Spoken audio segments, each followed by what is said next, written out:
Hey there, online students. This is Dr. Buick coming to you from my office on campus. I hope you're enjoying today. It's been a little rainy off and on, so it's been a little kind of dreary at times and then sunny at times. Always muggy because that's the hot weather in Dallas. But at any rate, this is going to be a fairly short update. Not a whole lot to discuss. It's a normal week coming up, and so just a few things to cover with you.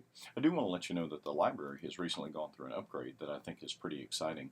They have moved from the BibLoss management software that they were using now to WorldCat, which gives us some new features and abilities to do certain things, which I'm pretty excited about. So I encourage you to go to the library website and poke around a little bit.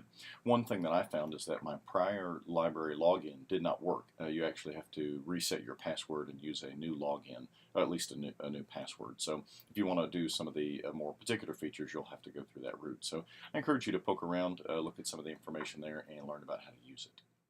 In NT113, tomorrow you're going to be submitting your bibliography for the research paper, and please remember the parameters. Remember that you have to have both primary and secondary sources.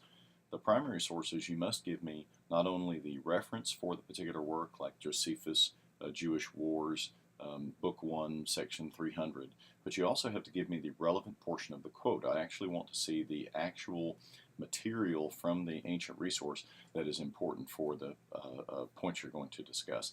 So make sure that you have both the primary and the secondary resources, and make sure you have a good breadth of secondary resources. You need to have both good dictionaries and encyclopedia articles. You also need to have, if you're talking about a biblical passage, you need to have a particular commentary or two that you're going to work on, and maybe even some specialized articles on the topic.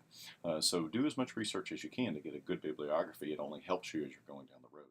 You'll notice that tomorrow we're going to shift gears a little bit. We're going to start talking about what we classically call history of interpretation. In other words, the New Testament has been studied and interpreted in particular ways, and that influences the discussions that we have even today. So knowing some of those areas can be really, really helpful to you. So that's what the next module is going to cover. And you'll also notice that next week we have another discussion question. I want to remind you that I'm interested not only in quality but quantity. I want to see good interaction, both in terms of the depth of the way that you discuss, but also in the number of interactions. I want to see you really interacting with your classmates. So I hope that you'll remember that as you move forward to the next discussion. As I said, this update is short but sweet. I hope that it's helpful to you. Don't hesitate to contact me with whatever you may need by email. And take heart. We are close to halfway done with the summer courses already. So I hope that that's an encouragement to you. I hope you have a great week, and I look forward to interacting with you online.